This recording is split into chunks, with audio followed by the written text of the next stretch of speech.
আল্লাহ রাব্বুল আলামিন সূরা বাকারায় মানুষদেরকে আবার চ্যালেঞ্জ শুনে দিলেন, পৃথিবীর মানুষেরা রে, কাইফা তাকফুরুনা বিল্লাহি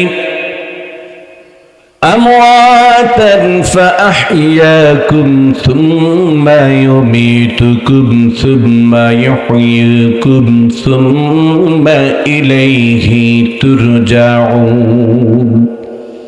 কাইফা তাকফুরুনা বিল্লাহ, কিভাবে তোমরা আমি আল্লাহকে অস্বীকার করো? তুমি কি জানো তুমি কিন্তু ছিলে মৃত্যু? আমি আল্লাহ ইচ্ছে করলে তোমাকে দুনিয়াতে মৃত্যু অবস্থায় বিলীন করে দিতে পারতাম, কিন্তু না না না, আমি আল্লাহ তোমাকে এই মৃত্যু জীর্ণ শীর্ণ এই দেহটাকে আমি দুনিয়াতে জীবন দিলাম, রূহ দিলাম। এ পৃথিবীর মানুষ, এই রূহের মালিক কিন্তু কেউ নয়, রূহের মালিক যিনি তিনি হলেন আল্লাহ। জোরে বলেন কে? আল্লাহ বললেন, আমি তোমাদেরকে মৃত্যু অবস্থায় থেকে জিন্দা করেছি। এজন্য আয়াতে কারিমায় আল্লাহ বললেন, তোমরা ছিলে আমি আল্লাহর মৃত্যু এবং জন্ম। এরপরে আল্লাহ তার হায়াত দিলেন, এজন্য জন্ম শব্দটা পড়ে এনেছেন। আল্লাহ বলেন, আমি তোমাদের মৃত্যুর পর জন্ম, এরপরে এই দুনিয়ার হায়াতে জিন্দিগিতে একটা সময় কেন দিলাম বান্দা জাননি? আমি এই হায়াতে জিন্দিগিটা দান করেছি একমাত্র আমি আল্লাহর আমল করার জন্য। আইয়ুকুম আহসানু আমালা, আমি আল্লাহ একটা পরীক্ষা তোমার থেকে নিব।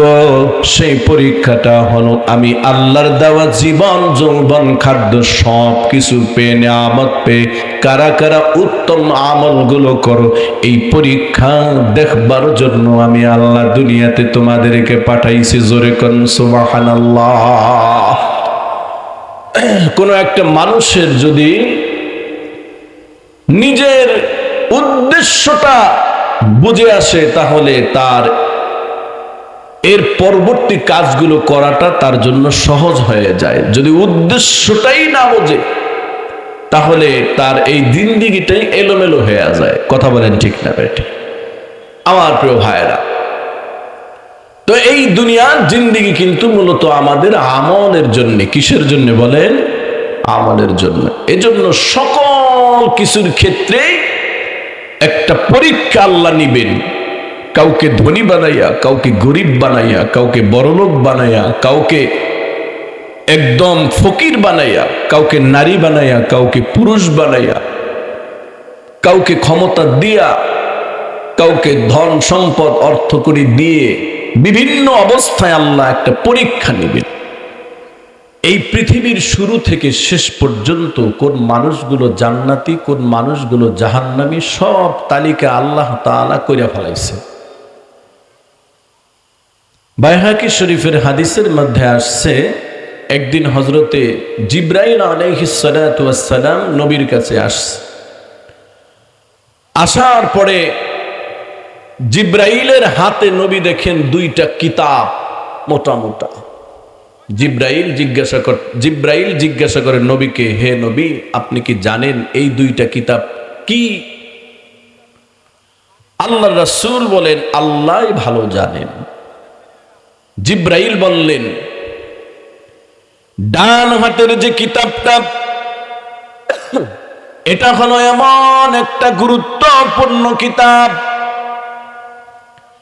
যেই কিতাবের পৃথিবীর শুরু থেকে শেষ পর্যন্ত যত মানুষগুলো জান্নাতি হবে তাদের নাম, তাদের বাবার নাম এবং সে কোন এলাকায় জন্মগ্রহণ করেছে, কোন এলাকায় তার মৃত্যু হবে, ডিটেইলস এই কিতাবের মধ্যে লেখা।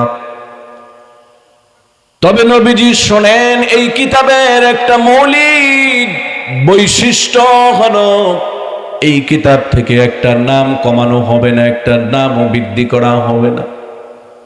ও নবীজি, বাম হাতে যে কিতাবটা, এই কিতাবটা হলো এমন একটা কিতাব যেই কিতাবের মধ্যে দুনিয়ার শুরু থেকে শেষ পর্যন্ত যত মানুষগুলো জান্নাতি হবে জাহান্নামী হবে, এই মানুষগুলোর নাম এই বাম হাতের কিতাবের মধ্যে আছে।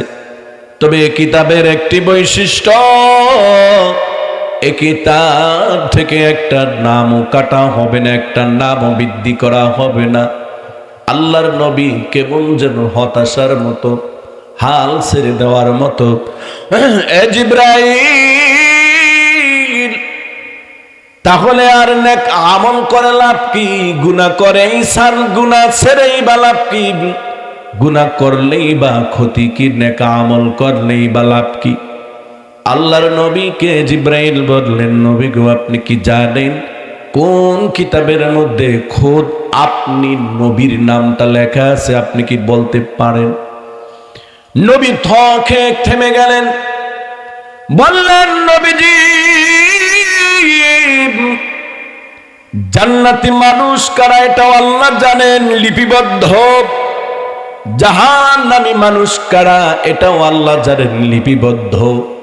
কিন্তু নবী গো খোদ আমাকেও জানানো হয় নাই কোন কিতাবের মধ্যে কার নাম এই দুনিয়াতে আছে।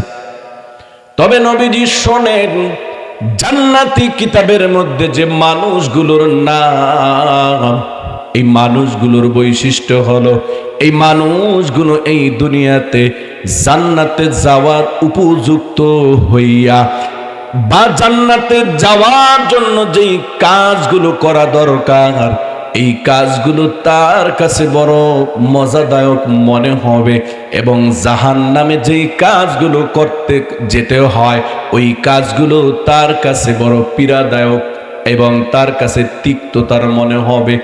আমার ভাইয়েরা বলেন, এই সমাজের মধ্যে, এই দেশের মধ্যে এমন লোক আছে না নাই যাদের কাছে নামাজটা বড় ভালো লাগে? ফজরের সময় 1000 টাকা দিবেন, সে ঘুমায় থাকবে না। এই শীতের মধ্যে মসজিদে ছুটবে, কথা বলেন ঠিক না বেঠি?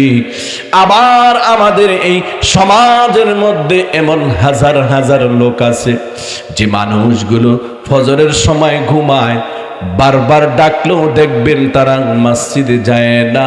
কেমন যেন এই দুনিয়ার মধ্যেই একটা পার্থক্য করা যায়, ঠিক না বেঠিক? জোরে কর। এমন হাজার হাজার মানুষ আছে রে মুমিন, না খায়া থাকবে, তারপরও ঘুষ খাইবে না, সুদ খাইবে না। আবার এমন হাজার হাজার মানুষ আছে, অভাব নাই, টাকা পয়সার অভাব নাই, এরপরও দেখবেন ঘুষ ছাড়ে না, এরপরও দেখবেন সুদের ব্যবসা কইরা যায়, আছে না না? এখন প্রশ্ন থাকতে পারে যে হুজুর তাইলে আল্লাহ তাআলা এই দুনিয়া আমাদেরকে না পাঠাইয়া কারা জাহান্নামী আর কারা জান্নাতি এটা যেহেতু আল্লাহ জানে, তাইলে আল্লাহ তাআলা এই দুনিয়ায় না পাঠাইয়া কিয়ামতের একটা ময়দান কায়েম করে কয়ে দিত, যাও তোমরা সবাই জাহান্নামী আর তোমরা সব জান্নাতি। আল্লাহ এটা কইরা দিলেই তো হয়ে যাইত, কথা কন না কে? কিন্তু একটা সমস্যা। কেমন? মনে করেন এক মার 2 ছেলে, কয় ছেলে? একজনকে যদি বলতো যাও আব্দুল্লাহ তুমি জান্নাতি, আব্দুর রহিম তুমি জাহান্নামী। আব্দুর রহিম জাহান্নামী, তাহলে বলতো যে আল্লাহ তাআলা কাউকে 60 বছর, কয় বছর? কাউকে 960 বছর, কাউকে 1000 বছর, কাউকে 300 বছর, কাউকে আল্লাহ তাআলা এরকম ভাবে 2100 বছর এরকম হায়াত দিয়ে আল্লাহ তাআলা এই পরীক্ষাটা বান্দার থেকে নিয়ে নিয়েছে। আমার প্রিয় ভাইয়েরা, মূলত এটা যদি এমনটি হইতো যে আল্লাহ তাআলা আমাদেরকে শুধু ইবাদত, কি বলে, আমাদের শুধু নামাজই পড়তে হবে, শুধু রোজাই থাকতে হবে, তাহলে ঈদের দিনে রোজা রাখাটা সওয়াব ছিল, কথা কন না কে? তাহলে দ্বিপ্রহরের সময় সূর্য যখন উঠতেছে ওই সময় নামাজ পড়লে ক্ষতি কি? আল্লাহর ইবা কি ক্ষতি, আমাদের ইবা কি ক্ষতি? কিন্তু কেন গুনাহ হবে? বলে এটাও একটা পরীক্ষা, কথা কন না কে? তো সকল বিষয় আল্লাহ তাআলা একটা পরীক্ষা। এই দুনিয়াতে প্রথম পরীক্ষা শুরু হইল আদম আলাইহিস সালাতু ওয়াস সালামের উপরে। কি পরীক্ষা? আল্লাহ নিজে আদম আলাইহিস সালামকে সৃষ্টি করেছেন, আর হাওয়া আলাইহিস সালামকে সৃষ্টি করেছেন, শয়তানকেও বানাইছেন। কি জোরে বলেন? আল্লাহ। পরীক্ষাটা কত কি! বেহেশতের মধ্যে দিয়ে দিলেন আদম হাওয়াকে, এদিক দিয়ে আল্লাহ রাব্বুল আলামিন আবার শয়তান আল্লাহর হুকুম সিজদা না করার কারণে শয়তান হয়ে গেল। শয়তান কিন্তু স্বাভাবিক ছিল না। শয়তান এত বেশি আল্লাহ তাআলার ইবাদত করেছে রে মুমিন, সাতটা আসমানের সাতটা মূল্যবান ফকর দরজা বা গেট আছে, প্রত্যেকটা গেটের সামনে শয়তানের শানে সাতটা লকব ছিল। প্রথম আসমানে শয়তানের নামের লকব হলো ওলি, আল্লাহর প্রিয় বন্ধু। দ্বিতীয় আসমানে তাকিব, আল্লাহকে সবচাইতে ভয়কারী বান্দা। তৃতীয় আসমানে জাহেদ, আল্লাহর জন্য বেশি ত্যাগকারী বান্দা। চতুর্থ আসমানে শয়তানের লকব ছিল আমার ভাইরা। চতুর্থ আসমানে শয়তানের লকব ছিল হরব। আরেকটা এরকম সুন্দর লকব কি বলে, পঞ্চম আসমানে শয়তানের এরকম আরেকটা সুন্দর লকব। সপ্তম আসমানে কি বলে, সপ্তম আসমানে এরকম সুন্দর লকব তাকি জাহেদ ফাযিল। পঞ্চম আসমানে ছিল ফাযিলুন, মানে উচ্চ মর্যাদা সম্পূর্ণ। ষষ্ঠ আসমানে কামিলুন, আল্লাহর পরিপূর্ণ প্রিয় বান্দা। এইভাবে সাতটা আসমানে শয়তানের সাতটা লকব ছিল, কিন্তু আল্লাহর আরশে আজিমে শয়তানের জন্য লকব ছিল হলো লাআনাতুল্লাহ, আল্লাহর লাআনত প্রাপ্ত। এই নামটা দেখার পর আল্লাহ রাব্বুল আলামিনের কাছে শয়তান প্রশ্ন করলো, রব্বে কারীম, এই নামটা আপনি কার শানে বেজার হইয়া লেখছেন? আল্লাহ তাআলা বলেন, আমার সৃষ্টির মধ্যে আমার প্রিয় যে ছিল জীর্ণ শীর্ণ, আমি আল্লাহ তাকে অনেক মর্যাদা দিয়ে টিনে তুলব। এরপরে তাকে সকল কিছুর উপরে মর্যাদা দিব। শুধু তাই নয়, মালাইকাতুল মুআল্লিমদের মালাইকাও তারে বানায় দেব। কিন্তু একটা মুহূর্তে ওই বান্দা আমি আল্লাহর হুকুম অমান্য করবে, ওই বান্দার শানে হলো এই লকবটা দিয়ে দেওয়া হবে। আওয়াজ করে জোরে জোরে বলেন নাউজুবিল্লাহ। আল্লাহ তাআলা যখন শয়তানকে এই কথা বললেন, শয়তান তখন চুপচাপ রইলেন। একটু দিলের মধ্যে আফসোস করলো না, আল্লাহর কাছে পানা চাইলেন না যে আল্লাহ আপনি অনুগ্রহপূর্বক দয়া করে এই লানত থেকে আপনি আমাকে হেফাজত করেন। কিন্তু যত ফেরেশতারা আছে সকল ফেরেশতারা এই লেখাটা দেখিয়া আল্লাহর আরশে আজিমের নিচে সিজদায় পড়িয়া কান্দে। আর ফেরেশতারা শয়তানের শয়তানের কাছে গিয়া বলে, আল্লাহর সাথে আপনার বড় সম্পর্ক ভালো, আমাদের জন্য আল্লাহর কাছে একটু বইলেন আল্লাহ তাআলা যেন ওই লানতের ওই সিফাতি লানত যেন আমাদের উপরে আল্লাহ নাজিল না করে। খোদ জিব্রাইল কেঁদেছে, মিকাইল কেঁদেছে, ইসরাফিল কেঁদেছে, আজরাইল কেঁদেছে, কিন্তু ইবলিস একটিবারের জন্য ওই লানত থেকে বাঁচার জন্য আল্লাহর কাছে বলে নাই, একা একাও কোনো কাঁদে নাই। এবার আল্লাহ রাব্বুল আলামিন লম্বা কথা, যখন আল্লাহ তাআলা আদেশ করলেন শয়তানকে, এটাও হলো প্রথম পরীক্ষা শুরু হয়ে গেল। এ ইবলিস, তুমি কি করো? আদমকে সিজদা করো। উসজুদু লি আদম ফাসাজাদু ইল্লা ইবলিস আবা ওয়াস্তাকবার ওয়া কানা মিনাল কাফিরিন। সে কাফের হয়ে গেল, অবাধ্য হয়ে গেল, অথচ তার মাথার ভিতরে কাজ করে নাই। আজ থেকে কয়েক শত বছর আগে আল্লাহ বলেছিল মর্যাদা দিয়ে এমন উপরে টাইনা নিব, আমি আল্লাহ একটা আদেশ করব, কিন্তু সে আদেশটা মানবে না। কি আদেশ করেছিল? আদমকে সিজদা করো। সে যুক্তি দিল আনা খায়রুম মিনহু, আমি তো উত্তম, খলাকতানি মিন নারিন ওয়া খলাকতাহু মিন তিন। আল্লাহ আপনি আমাকে সৃষ্টি করেছেন আগুন থেকে। আগুনের বৈশিষ্ট্য হলো যখন তাকে ধরাইয়া দেওয়া হয় তখন সেটা কি করে? উপরের দিকে ধাউ ধাউ করে ওঠে।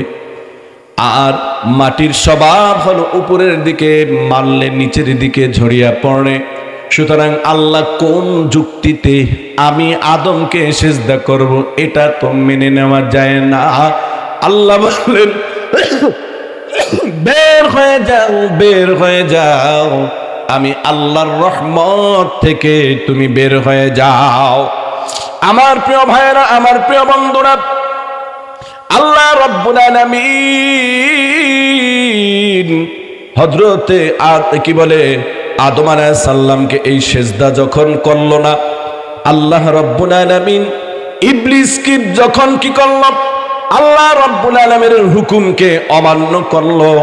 আল্লাহ রাব্বুল আলামিনের হুকুমকে অমান্য করার কারণে আল্লাহ বললেন ক্বালা ফাহবিতু মিনহা ফামা ইয়াকুনু লাকা আন তাতাকাব্বারা ফিহা ফাখরুজ ইন্নাকা মিনাস সাগিরিন।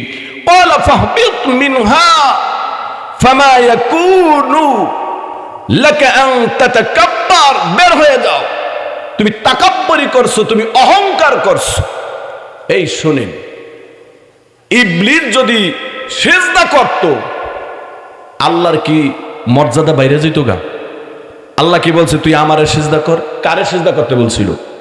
বল এটাই পরীক্ষা, কারণ আল্লাহ জানে যতই আমার গুণগান এবাদত যা কিছু ওর একটা গাঢ় তেরা আছে। কি আছে জোরে বলেন? তো পরীক্ষায় জিতলো না ফেল করলো? এই পরীক্ষার মাধ্যমে শুরু হয়ে গেল দ্বন্দ্ব, শুরু হয়ে গেল কি? জোরে বলেন। আল্লাহ রাব্বুল আলামিন ইবলিসকে প্রশ্ন করেছিল ক্বালা মা মানাআকা আল্লা তাসজুদু ইদ আমারতুক। ইবলিস, আমি আল্লাহর হুকুম মানতে, আদমকে সিজদা করতে তোরে কে বারণ করলো? ওই যে পূর্বে পড়েছিলাম ক্বালা আনা খায়রুম মিনহু খলাকতানি মিন নারিন ওয়া খলাকতাহু মিন তিন। আল্লাহ আমি তো উত্তম, জোরে বলেন নাউজুবিল্লাহ, নিজেকে উত্তম ভেবেছিল। এরপরে বলে খলাকতানি মিন নার, আমাকে আপনি তৈরি করেছেন আগুন দ্বারা, ওয়া খলাকতাহু মিন তিন, আর আদমকে সৃষ্টি করেছেন মাটি দ্বারা। ওই যুক্তি দিল, জোরে বলেন নাউজুবিল্লাহ। এরপরে আদম আলাইহিস সালাতু ওয়াস সালাম আল্লাহ রাব্বুল আলামিনের ভয়ে কান্নাকাটি করতে কি বলে, এরপরে ইবলিসকে আল্লাহ তাআলা যখন বের করে দিলেন, এরপরে ইবলিস কি করলো? আদম আলাইহিস সালামের বিরুদ্ধে লেগে গেল এবং আল্লাহ রাব্বুল আলামিনকে চ্যালেঞ্জ ছুড়ে দিল। আল্লাহ রাব্বুল আলামিনকে চ্যালেঞ্জ ছুড়ে দিয়ে ইবলিস বলতে লাগলো, হায় আল্লাহ, আপনি যে আদমের কারণে আমাকে কি করলেন? জান্নাত থেকে বের করে দিলেন। قال اخرج منها مذءوما مدحورا لمن تبعك منهم لأملأن جهنم منكم أجمعين। আয় আল্লাহ, আপনি যে আদমের কারণে আমাকে আপনি কি করে দিলেন? বের করে দিলেন। আমি তাদেরকে চরমভাবে ধোঁকা দেব এবং দেখবেন জাহান্নামের মধ্যে আমি তাদেরকে কি করব, তাদের দলবল, তাদের সংখ্যা অর্থাৎ আমার সংখ্যা, আমার ধোকায় আপনার পথ থেকে মানুষগুলো বের হয়, আমার দলগুলো ভারী হবে, আমার দলের লোকগুলো ভারী হবে ধোকার কারণে। আল্লাহ তাআলা বলেন করবে তোকে সহ আমি ওই সকল তোর অনুসারীদের দিয়ে জাহান্নাম পূর্ণ করব। জোরে বলেন নাউজুবিল্লাহ। আমি এদিকে আলোচনায় যাব না, আমি শুধু বলতেছিলাম পরীক্ষা আল্লাহ কেমনে করে। আদম কি বলে পরীক্ষা করেছিল ইবলিসকে, সে কিন্তু ধরা খেয়ে গেছে, কি উল্টা যুক্তি দিছে। কিন্তু আদম আলাইহিস সালাম কিন্তু কোনো উল্টা যুক্তি দেয় নাই। আদম আলাইহিস সালাম চুপচাপ রইছে। আদম আলাইহিস সালামের কিন্তু যুক্তি ছিল। মনে করেন কথার কথা, আদম আলাইহিস সালাম যদি বলতো যে আল্লাহ তুমি আমারে জান্নাত দিছো, আমার বিবি হাওয়ারে জান্নাত দিছো, ভালো কথা, তাইলে আবার শয়তান বানাইলা কেন? ঠিক আছে শয়তান বানাইছো, শয়তান বানানোর পরে আবার একটা গন্ধম ফল কেন বানাইলা? ফল গাছ বানাইছেন একটা গন্ধম ফল গাছ। আল্লাহ তাআলা বলেন ইয়া আদম উসকুন আনতা ওয়া যাওজুকাল জান্নাতা ফাতাকুলা মিন হাইথু শি'তুমা ওয়া লা তাকরাবা হাদিহিশ শাজারাতা ফাতাকুনা মিনাজ যালিমিন। আল্লাহ তাআলা বলেন আদম এই জান্নাতের মধ্যে ঘোরো, খাও, লও, হাওয়ার সাথে ফুর্তি যা খুশি মনে করো, কিন্তু এই ফল গাছের কাছে যাইও না। দ্বিতীয় পরীক্ষা করলেন কাকে? জোরে বলেন আদম আলাইহিস সালামকে। আদম আলাইহিস সালাম এই সুযোগটা নিয়ে হযরতে হাওয়া আলাইহিস সালাতু ওয়াস সালামের কাছে গিয়া তাদেরকে কি করলেন? ধোঁকা দিলেন। আল্লাহ তাআলা বলেন ফাওয়াসওয়াসা লাহুমাশ শাইতানু লিইউবদিয়া লাহুমা উনিয়া আনহুমা মিন সাওআতিহিমা ওয়া ক্বালা বানাহাকুমা রাব্বুকুমা আন হাদিহিশ শাজারাতি ইল্লা আন তাকুনা মালাকাইনি আও তাকুনা মিনাল খালিদিন। জোরে কোন আল্লাহু আকবার। আদম আলাইহিস সালামকে হাওয়া আলাইহিস সালামকে ধোঁকা দিল কি বলিয়া, এই শোনো তোমাদের রব তোমাদেরকে কেন এই গাছের কাছে যেতে নিষেধ করেছে তোমরা কি জানো? বলতেছে এজন্যই তোমাদের গাছের কাছে যেতে বারণ করেছে, কারণ তাহলে তোমরা চিরস্থায়ী জিন্দেগি লাভ করবা, আর কোনোদিন মরবা না এবং তোমরা ফেরেশতা হয়ে যাইবা। বলেন ইবলিসের এই কথাটা কি সত্য ছিল না মিথ্যা ছিল? তাহলে ইবলিস আদম আলাইহিস সালামকে ধোঁকার ক্ষেত্রে, হাওয়া আলাইহিস সালামকে ধোঁকার ক্ষেত্রে এই পৃথিবীতে সর্বপ্রথম যে পন্থাটা অবলম্বন করলেন তা ছিল মিথ্যা পন্থা। জোরে বলেন কি পন্থা? যুগে যুগে যারা দুনিয়াদার মানুষকে ধোঁকায় ফেলার জন্য সব সময় মিথ্যা পন্থা অবলম্বন করে, সত্য না মিথ্যা। আমার ভাইয়েরা, আদম আলাইহিস সালামকে যখন ধোঁকা দিতে গেল, আদম আলাইহিস সালাম ইবলিসের ধোঁকা বুঝা ফেলাইল।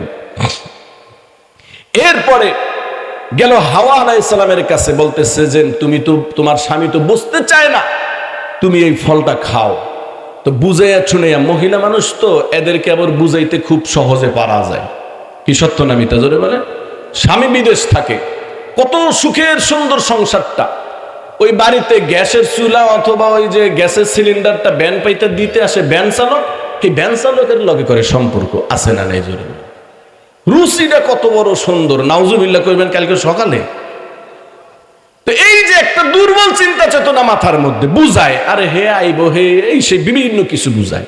তো ঠিক শয়তান আদম আলাইহিস সালামকে বুঝাইয়া, হাওয়া আলাইহিস সালামকে বুঝাইয়া, এবার হাওয়া আলাইহিস সালাতু ওয়াস সালামকে এই ফল খাওয়ায়া ফেলাইছে। এবার গিয়ে আবার উল্টা বুঝায়, এখন যেহেতু তুমি ফল খাইছো, যদি আদমকে খাওয়াইতে না পারো তাহলে আদম থাকবে জান্নাতে, তোমাকে পাঠাই দিবে দুনিয়াতে। এই তো হাওয়া কান্না শুরু করছে, এখন কি করা যায়?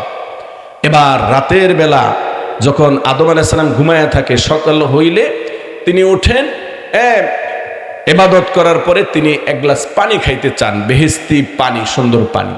তো হাওয়া আলাইহিস সালাম কি করলেন, ওই পানির মধ্যে আগে থেকে গন্ধম ফলটা সুন্দরভাবে গোলায়া রাখছে, যাতে দিলেই কি করতে পারে, খাইতে পারে। তো হযরত হাওয়া আলাইহিস সালাম তাকে এই ফলটা খাওয়াই দিলেন। এবার দুইজনেই কি হয়ে গেলেন, ওই যে আল্লাহর হুকুম অমান্য করলেন। আপনারা বলেন এই সকল দৃশ্য আল্লাহ দেখছে কি দেখে নাই? যখন হাওয়া আলাইহিস সালামকে গন্ধমটা ফাওয়াইতে গেল, আল্লাহ বলতেন হাওয়া সাবধান, এগুলা খাইও না। যে আদম আলাইহিস সালামকে খাওয়াইতে গেল, আর আল্লাহ তাআলা তখন বলতেন আদম এগুলা খাইও না, এর ভিতরে কিন্তু হাওয়ারে পঠাইয়া শয়তান এই ফল দিছে। এটা কি আল্লাহ কি দেখে নাই? কথা কন নাকে, দেখছে কি দেখে নাই? আমার ভাইয়েরা, এই সব কিছুই ছিল আল্লাহ তাআলার একটা পরীক্ষা। এই পরীক্ষার ক্ষেত্রে মুমিনের চরিত্রটা কি হবে, সবশেষ এই কথা বলে আমি আমার মূল আলোচনায় যাব। মুমিনের চরিত্র হবে, মুমিন কোনো প্রশ্ন করবে না। মুমিন তো আদম আলাইহিস সালাম তো প্রশ্ন করতে পারতো যে আল্লাহ তুমি আমাকে বানাইলা, গন্ধম ফল বানানোর কি দরকার ছিল, শয়তানের বানানোর কি দরকার ছিল? ঠিক আছে বানাইছো, যখন আমাদেরকে গোলাইয়া ফলটা খাওয়ায় তখন তুমি আমার একটু বলতা যে আল্লাহ এই আদম এটার ভিতরে কিন্তু কি দিছে, গন্ধম আছে, এটা খায়ও না। আল্লাহ তুমি তো বললা না। আদম আলাইহিস সালাম কি কোনো যুক্তি দিছিল? জোরে বলেন। আমার এই 3-4টা পয়েন্ট মনে রাখবেন।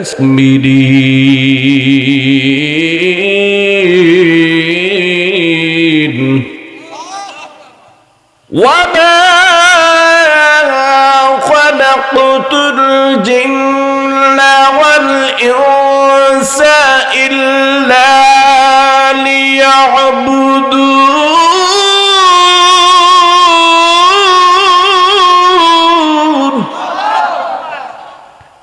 আল্লাহ তাআলা বলেন, হে নবী উপদেশ দেন, নসিহত করেন। এই নসিহতে মুমিনদের বড় উপকারে আসবে। সুবহানাল্লাহ ধরে কোন। এরপরে আল্লাহ একটা চমৎকার সুন্দর নসিহত করলেন, ওয়া মা খালাকতুল জিন্না ওয়াল ইনসা ইল্লা লিয়াবুদুন। আল্লাহ বললেন আমি এই দুনিয়াতে জিন এবং মানুষকে কেবলমাত্র শুধুমাত্র একমাত্র আমার ইবাদতের জন্যই সৃষ্টি করেছি। সুবহানাল্লাহ ধরে কর। তাইলে আমরা প্রথম নাম্বারটা জানলাম এই আয়াতে আল্লাহ কি বলছে। এবার জানবো এই আয়াতটা আল্লাহ কোন প্রেক্ষাপটে নাজিল করছে, যেটাকে তাফসীরের ভাষায় বলা হয় শানে নুজুল। কি বলা হয়? আল্লাহর নবীর উপরে যখন আল্লাহ তাআলা কোরআনের আয়াত নাজিলের মাধ্যমে দ্বীনের দাওয়াতের নির্দেশ দিলেন, আল্লাহ তাআলা বললেন আনদির আশিরাতাকাল আকরাবিন। ওগো নবীজি, আপনি আপনার নিকটতম আত্মীয় স্বজনদেরকে প্রকাশ্যে দ্বীনের দাওয়াত দিতে থাকেন। আত্মীয় স্বজনদেরকে দাওয়াতের নির্দেশ যখন দিলেন, আল্লাহর নবী সাফা মারওয়া পাহাড়ের বাতহা নামক একটি জায়গায় দাঁড়ায় গেলেন আর ডাক দিলেন, হে আমার কওমের লোকেরা, তোমরা সকলে আমার কাছে আসো। ইয়া আইয়ুহান নাস, হে লোক সকল। আল্লাহর নবীর কণ্ঠের আওয়াজ পেয়ে কুরাইশ বংশের উল্লেখযোগ্য নেতারা সকলেই চলে আসলেন, যুবকেরা আসলেন, এমনকি মহিলারা পর্যন্ত আসলেন। কেরে আমাদের মুহাম্মদ, সবচাইতে প্রিয় মানুষটি আমাদের কেন ডাকে? সকলেই গেলেন, জিজ্ঞাসা করলেন, এ মুহাম্মদ, সকলে বলেন সাল্লাল্লাহু আলাইহি সাল্লাম, কেন আমাদেরকে ডেকেছো? বলতেছো, শুনেন, আমি যদি বলি এই পাহাড়ের পদদেশে একদল শত্রু আমাদের উপরে আক্রমণ করার জন্য পেতে আছে, আপনারা কি কথা বিশ্বাস করবেন? কেন বিশ্বাস করব না মুহাম্মদ? আমরা তো 40টি বছর তোমাকে দেখেছি, 40 বছরের মধ্যে কোনোদিন মিথ্যা বলো নাই, কোনোদিন মানুষকে প্রতারণা করো নাই, বরং নিজে না খেয়ে তুমি মানুষকে খাওয়াইছো, নিজে কষ্ট করে মানুষের সেবা শুশ্রূষা করেছো। ও মুহাম্মদ, বলো কেন ডেকেছো? নবীজি বললেন, বিষয়টা যদি এমনটি হয় তাহলে শুনে নাও, তোমরা যে গাছের পূজা করো, মাছের পূজা করো, মূর্তি পূজা করো, এগুলো একজন মানুষের জন্য করণীয় নয়, এগুলো বড় অপরাধ। এই দুনিয়া আমাদের জন্য স্থায়ী নয়। আমরা একদিন এই দুনিয়াতে ছিলাম না, আজকে আছি, এমন একটা দিন আসবে আমরা আবার এই দুনিয়াতে থাকবো না। আমাদেরকে এই দুনিয়াতে কিন্তু এমনি এমনি প্রেরণ করা হয় নাই। একজন আমাদেরকে এই দুনিয়াতে পাঠাইছেন, তিনি হলেন আল্লাহ। ওই এক আল্লাহর প্রতি ঈমান আনো, আল্লাহর গোলামি করো। কথা বলতে দেরি, আবুল আহাব এক টুকরা পাথর নবীর গায়ে মারলেন। জোরে কর নাউজুবিল্লাহ। নবী পড়ে গেলেন। আল্লাহর নবী বড় কষ্ট পেলেন। আল্লাহ তাআলার নবী কষ্ট পাওয়ার পর আল্লাহ তাআলা কোরআনের আয়াত নাজিল করলেন, ফাতাওয়াল্লা আনহুম ফামা আনতা বিমাদুব। হে নবী, এই আবু জাহেল, উতবা, সাইবা, আবুল আহাব, এদেরকে 1000 বার আপনি দাওয়াত দিয়েছেন, তারা আপনার সাথে ঠাট্টা করলো, আপনাকে উপেক্ষা করলো। এ মুসলমান, একটা তথ্য খেয়াল কইরেন, আল্লাহর নবীকে মক্কার লোকেরা এত বেশি মহব্বত করত, মাঝে মাঝে আবুল আহাব বলতো, এ আবু তালেব, এই মোহাম্মদকে বড় যত্ন করিও, এ কিন্তু আমাদের কুরাইশ বংশের মান মর্যাদা বাড়াইয়া দিবে। সুবহানাল্লাহ ধরে কর। কিন্তু এই নবী যখন 40 বছর বয়সে আল্লাহর একত্ববাদের দাওয়াত দিলেন, যখন নবীর উপরে আল্লাহর নির্দেশ দিলেন, নবীজি যখন শুনায় দিলেন, ইয়া আইয়ুহান নাসু উবুদু রাব্বাকুমুল্লাযী খালাকাকুম ওয়াল্লাযীনা মিন ক্বাবলিকুম লাআল্লাকুম তাত্তাকুন। হে মানুষ সকল, তোমাদেরকে আল্লাহ সৃষ্টি করেছেন, তোমাদের পূর্ববর্তীদেরকে সৃষ্টি করেছেন একমাত্র ইবাদত করার জন্য। তোমরা আল্লাহর ইবাদত করো। এই কথা যখন নবীকে বললেন, তখন এই মানুষগুলো নবীকে 1 নাম্বার পাগল বলেছিল। জোরে বলেন, কি বলেছিল? এই নবীকে সবচাইতে খারাপ বলেছিল, নবীকে কবি বলেছিল, নবীকে তারা বিভিন্ন রকমের গালমন্দ করেছিল, এমনকি হত্যা করার চেষ্টা করেছিল। ঠিক না বেঠিক? জোরে কর। লম্বা কথা, শানে নজরুল লক্ষ্য করেন। এবার আল্লাহ তাআলা যখন ফাতাওয়াল্লা আনহুম ফামা আনতা বিমালুম, এই আয়াত নাজিল করলেন, নবী গো, এদের দাওয়াত না দিলে আপনি অপরাধী হবেন না। এরপরে নবী কেমন যেন দাওয়াতি কাজটা একটু শিথিল করলেন। আল্লাহ তাআলা ঠিক সঙ্গে সঙ্গে কোরআনের আয়াত নাজিল করলেন, নবী গো, দাওয়াতি কাজ শিথিল করবেন, এর অর্থ এই নয় যে আপনি মানুষদেরকে দাওয়াত দিবেন না। এই আবু জাহেল্লা আর এই আবুল আহাব, উতবা, সাইবা, মুগিরা, উবাই ইবনে খালফ, এদের দাওয়াত না দিলে আপনি অপরাধ হবেন না। কারণ একবার নয়, 2 বার নয়, বিভিন্ন যুক্তি দিয়া নবী তাদেরকে দাওয়াত দিয়েছেন। আবু জাহেলকে 1 বার নয়, 2 বার নয়, এক বর্ণনায় আসছে নবী 1900 বার দাওয়াত দিয়েছেন। জোরে বলেন, কয়বার? আর এক বর্ণনায় আসছে 2300 বার দাওয়াত দিয়েছেন, যুক্তি দিয়ে দাওয়াত দিয়েছেন। আবু জাহেল আনআমের মধ্যে বলেন, ওয়ালাউ আন্নানা নাযালনা ইলাইহিমুল মালাইকাতা ওয়া কাল্লামাহুমুল মাউতা وحشرنا إليهم كل شيء قبلا ما كانوا ليؤمنوا. زوره বলেন আল্লাহু আকবার। ওয়ালাউ আন্নানা নাযালনা ইলাইহিমুল মালাইকাতা, হে নবী, আমি তাদের সামনে যদি ফেরেশতাদেরকে পাঠাইতাম, ওয়া কাল্লামাহুমুল মাউতা, এরপরে সমস্ত মৃত ব্যক্তি যারা দুনিয়ার শুরু থেকে ইন্তেকাল করেছে তাদেরকে যদি জিন্দা করতাম, ও হাসরনা আলাইহিম, যদি এই দুনিয়াটাকে কিছুদিনের জন্য আমি একটা হাসরের ময়দান বানাইতাম, আর তাদেরকে বুঝাইতাম কিছু মানুষ এই দুনিয়াতে আছে, এরপরেও তারা ঈমান আনতো না। আল্লাহ বলেন, এজন্যই তারা ঈমান আনতো না। সুম্মুন বুকুমুন উময়ুন ফাহুম লা ইয়ারজিউন। আল্লাহু আকবার। তারা উল্টা বসতো। তারা কি বসতো বলেন? ওই যে এক শিল্পী, নাম কি জানি, আবুল সরকার নাকি, উল্টা বোঝে। কি বোঝে? আল্লাহর নবীকে ইহুদি মহিলা কি করলেন?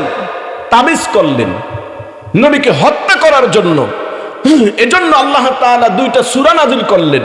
সূরা ফালাকের 5 আয়াত আর সূরা নাসের 6 আয়াত। এই সূরা নাসের মধ্যে আল্লাহ তাআলা 6 বার নাস শব্দটি বলেছেন। কুল আউযু বিরাব্বিন নাস, হে নবী আপনি বলুন আমি মানুষের আশ্রয় দানকারী আল্লাহর কাছে আশ্রয় চাচ্ছি, আল্লাহর কাছে আশ্রয় চাচ্ছি। এখানে নাস আরবি শব্দ, এর অর্থ হইল মানুষ, মালিকিন নাস, মানুষের মালিকের কাছে মানে আল্লাহর কাছে, ইলাহিন নাস, মানুষের ইলার কাছে মানে আল্লাহর কাছে। মিনাল জিন্নাতি, কি বলে, মালিকিন নাস, ইলাহিন নাস, আল্লাযী ইউওয়াসউইসু ফি সুদুরিন নাস, ওই মানুষগুলোর থেকে আল্লাহর কাছে আশ্রয় চাচ্ছি যারা মানুষকে বিভিন্ন রকমের জাদু করে, বিভিন্ন রকমের ধোঁকায় ফেলে, বিভিন্ন রকমের ওয়াসওয়াসায় ফেলে। মিনাল জিন্নাতি ওয়ান নাস, এবং আশ্রয় চাচ্ছি জিন এবং ইনসানের রব আল্লাহর কাছে। আমার ভাইয়েরা, এখানে নাস 6 বার বলছে। আর এই বদমাইশ এটার নাম দিছিল আবুল সরকার, কিন্তু কথাবাতি যা কয় আবালের মতন মনে হয়, কথা কন না কেন। আমাদের সমাজের ভিতরে একটা কথা আছে, কই তুই দেখতে শুনতে দি কত সুন্দর, কিন্তু এই আবাল আবাল ভাবকা, মানে জম্মের গোয়ার জম্মের খারাপ। কয় দেখো আল্লাহ কোরআনের মধ্যে সূরা নাসে খালি কয় কি নাচতে নাচতে নাচতে, এই জন্য আমরা স্টেজে নাচি, জোরে কর নাউজুবিল্লাহ। এরপরে আল্লাহর সম্পর্কে সে যা কথা বলছে, কয় আল্লাহর কয়টা মুখ, এরপরে যে কথাটা কইছে ওই কথা কইলে আর অজু বলে থাকে না, মুরব্বীরা কয়, এই জন্য আর কইলাম না। এই সমস্ত মুসলমানদের ঈমান নষ্ট করার জন্য এক শ্রেণীর ভণ্ড যারা ঈমান নষ্ট করে, এরা হলো আবু জাহেলের উত্তরসূরি। কথা বলেন ঠিক না বেঠিক? আবু জাহেলও আল্লাহর সম্পর্কে এরকম কথা বলতে পারে নাই, কোন হিন্দু, কোন বৌদ্ধ, কোন খ্রিস্টানও এমন কথা আল্লাহর সম্পর্কে বলে নাই যেই কথা এই সমস্ত ভণ্ডরা, গায়করা এই জাতীয় কথা বলে। কথা বলেন ঠিক না বেঠিক? আমরা আজকের মাহফিল থেকে তাদের দৃষ্টান্তমূলক শাস্তি কামনা করছি।